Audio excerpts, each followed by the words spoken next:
Bien, vamos a sumergirnos en un tema que parece casi de ciencia ficción. La misión de hoy es descifrar cómo un puñado de elementos químicos, los mismos que encontrarías en, no sé, una roca o en el aire.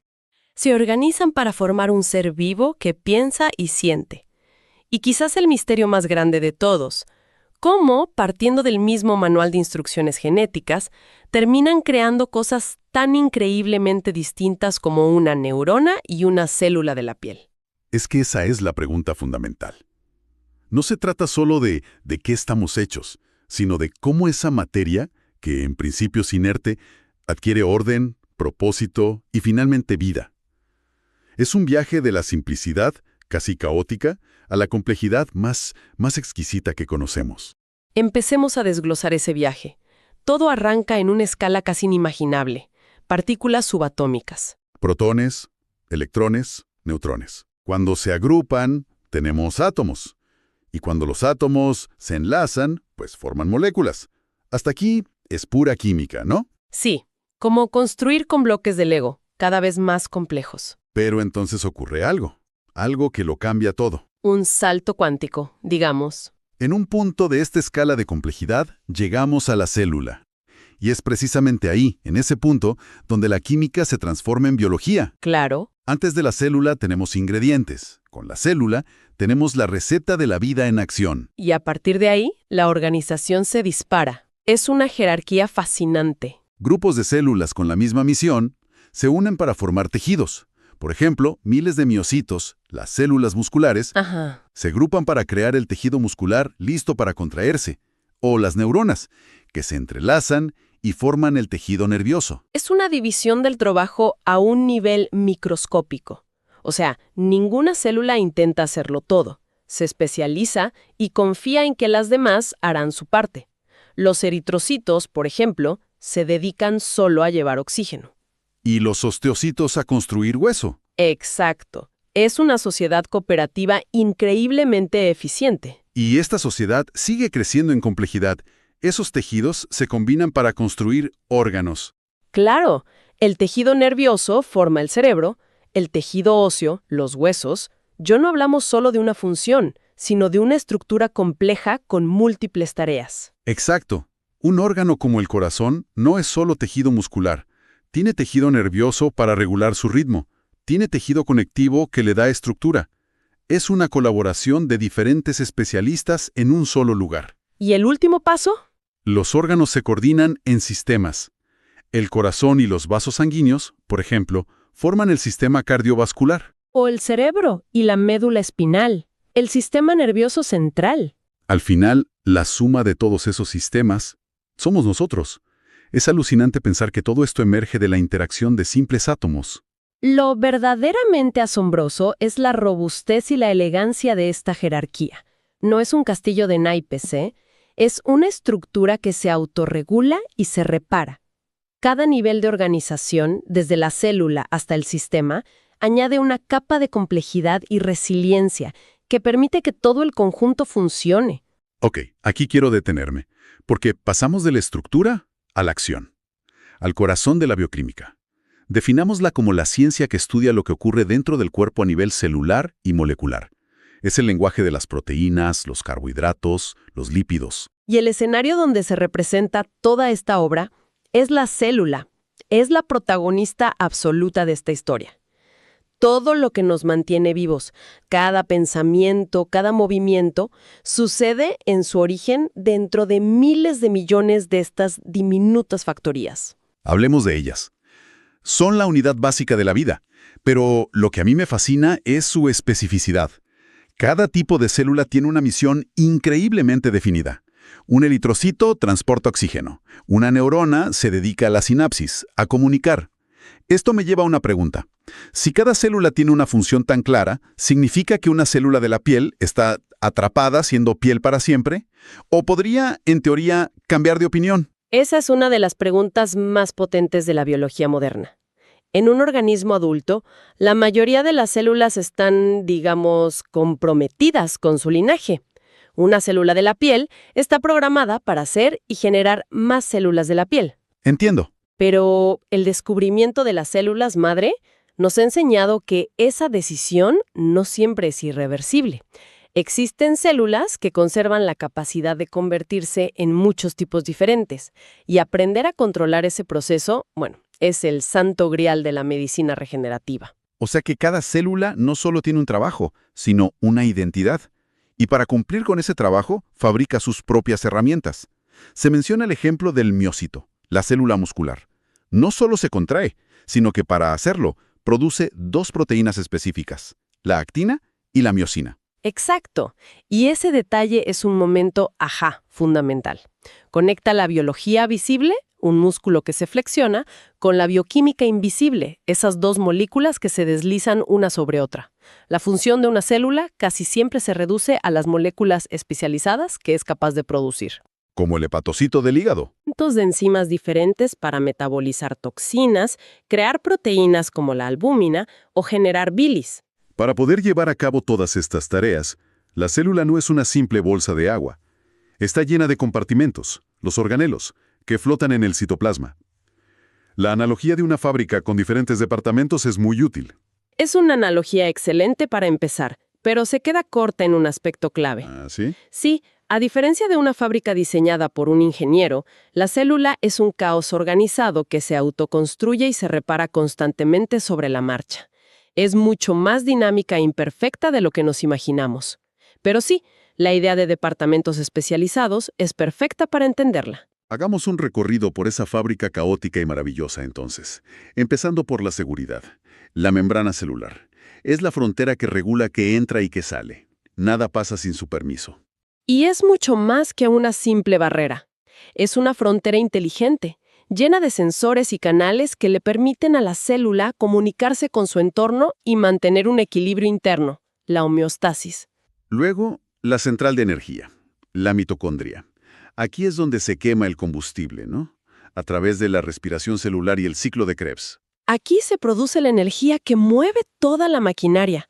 Y las mitocondrias tienen una historia propia fascinante. A ver. La teoría más aceptada es que hace miles de millones de años eran bacterias independientes.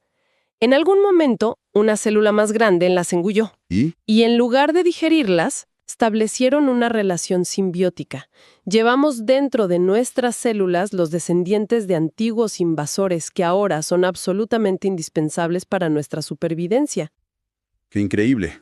No son solo un motor, son un eco de la historia profunda de la vida. Del motor pasamos a la oficina del director, el núcleo, el mandamás.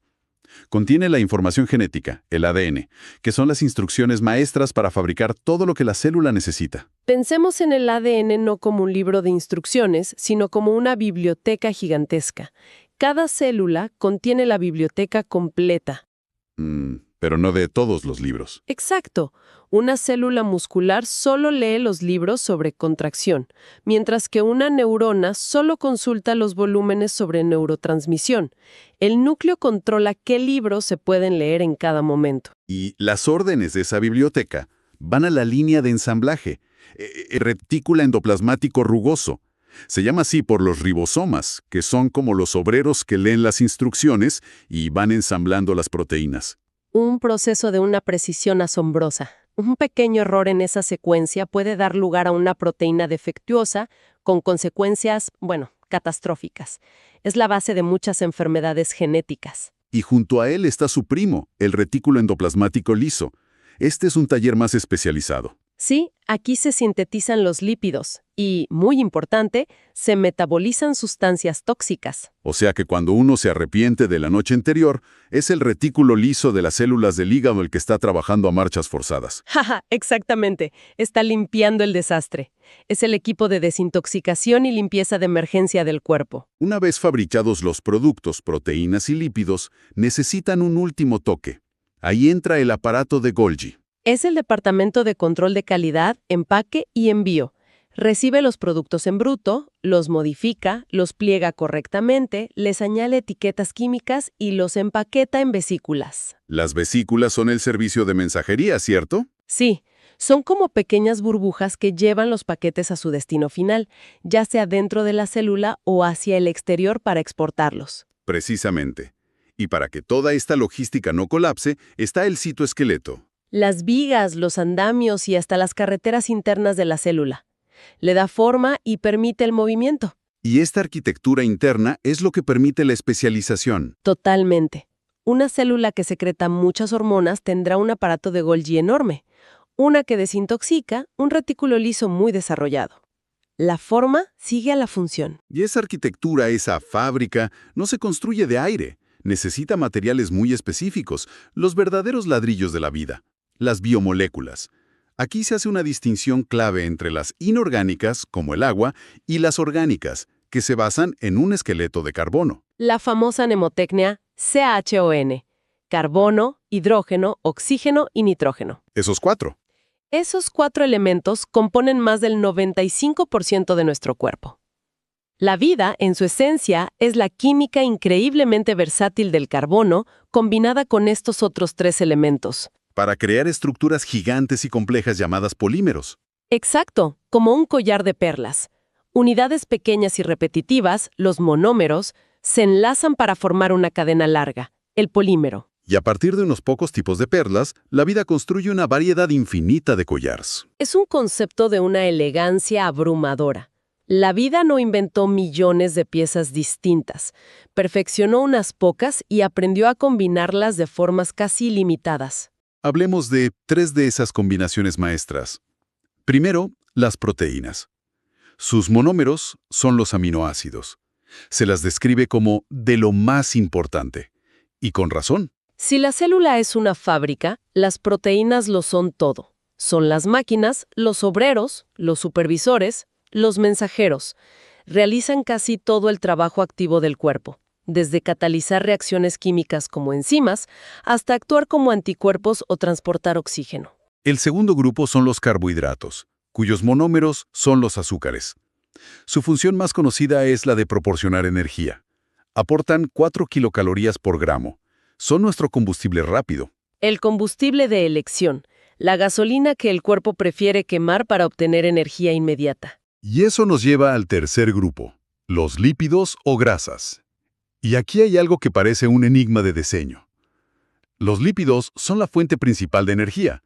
Aportan 9 kilocalorías por gramo, más del doble que los carbohidratos. ¡Muchísimo más! Entonces, si son un combustible tan superior, ¿por qué el cuerpo insiste en usar los carbohidratos como su fuente de energía rápida? ¿No sería más eficiente funcionar siempre con grasas? Esa es la pregunta del millón. Y la respuesta es pura eficiencia evolutiva. Los carbohidratos son como tener dinero en efectivo en el bolsillo. Se accede y se gasta al instante, sin complicaciones. Es perfecto para una emergencia, un esfuerzo rápido. Un sprint para escapar de un depredador. Justo. Los lípidos son como tener oro en una caja fuerte. Increíblemente valiosos y densos energéticamente. Pero acceder a ellos requiere un proceso metabólico más lento y complejo. Nuestro cuerpo está diseñado para un mundo donde el acceso inmediato a la energía podía significar la diferencia entre la vida y la muerte. O sea, tenemos un sistema de energía dual, uno para el ahora y otro para el largo plazo. Pero los lípidos no son solo energía, ¿verdad? Para nada. Esa dualidad es clave. Son también materia prima esencial.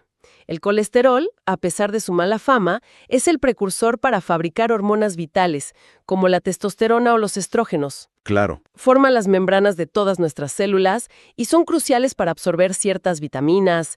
Son, a la vez, el combustible de reserva y los ladrillos para construir componentes críticos. Entonces, si recapitulamos este viaje, hemos ido desde partículas subatómicas hasta la complejidad de los sistemas que nos componen. Hemos entrado en la célula y la hemos visto como una fábrica bulliciosa, con departamentos especializados. Y construida con materiales moleculares increíblemente versátiles. Y hemos visto que cada célula es un especialista. Un miocito se dedica a producir actina y miosina para contraerse. Una célula pancreática se especializa en producir insulina. Lo que nos devuelve al misterio con el que empezamos. Si casi todas nuestras células, desde una neurona hasta una célula del hígado, contienen la misma biblioteca genética completa en su núcleo, ¿cómo saben qué libros leer? ¿Cómo deciden en qué especializarse? Y se aferran a esa decisión durante toda su vida. Exactamente. Entender los mecanismos moleculares que llevan a una célula a elegir su destino a silenciar el 99% de esa biblioteca para convertirse en una experta en el 1% restante, es una de las fronteras más apasionantes de la biología y la bioquímica moderna.